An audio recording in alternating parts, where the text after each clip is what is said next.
Tuko hapa jijini New York, Marekani, tukiendelea na mkutano wetu maalum kabisa kwa ajili ya kuhakikisha nchi wanachama tunasimamia mikataba ya kisheria kwa ajili ya haki za watu wenye ulemavu.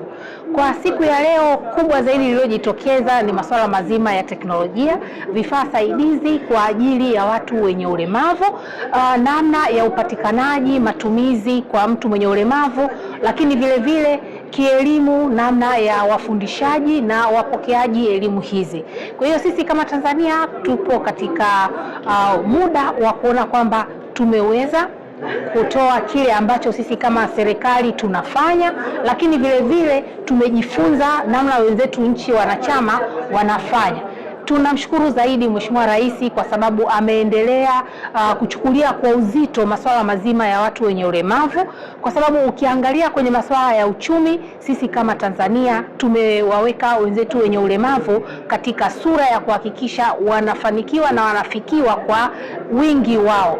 Kwenye mkutano huu kimsingi participation ya nchi yetu imekuwa ni nzuri. Tumeshiriki actively kwenye maeneo karibu yote, na kikubwa ambacho tunatoka nacho hapa ni kile ambacho tumejifunza. Cha kwanza tulichojifunza, kwanza mafanikio kama nchi.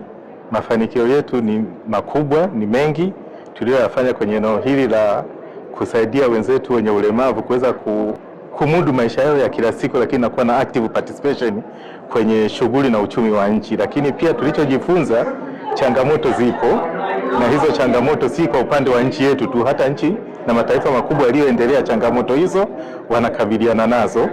Tunachotoka nacho hapa au kuahidi sisi kama ofisi yenye dhamana ya kuratibu utekelezaji wa masuala haya ni kwenda kuyatengenezea yale ambayo tumejifunza mpango kazi, na kuhakikisha sasa mpango kazi huo unatekelezwa na serikali nzima kwa kupitia wizara na taasisi mbalimbali.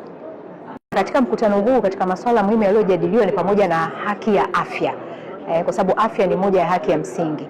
Kwa hiyo tulichoweza kuonyesha ni namna ambavyo Tanzania tumeweza kuboresha huduma za afya hasa kwa watu wenye ulemavu, na kama tunavyojua watu wengi wenye ulemavu wanapata huduma kwenye ngazi ya msingi. Kwa hiyo sasa hivi karibia kila Mtanzania anaweza kupata huduma ndani ya kilomita 5, 80% ndani ya kilomita 5 wanapata huduma za afya ya msingi wakiwemo watu wenye ulemavu.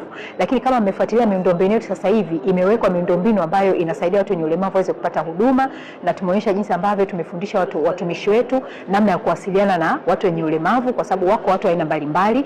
Lakini vile vile tumeonyesha namna ambavyo sasa hivi ili kuweza kupata vifaa saidizi, MSD ameelekezwa sasa aanze kununua vile vifaa ambavyo atavinunua viwandani kwa bei nafuu, ili watu wenye ulemavu waweze kuvipata kwa bei ambayo ni ya chini na kuwezesha kuweza kupata kuishi maisha ambayo ni bora.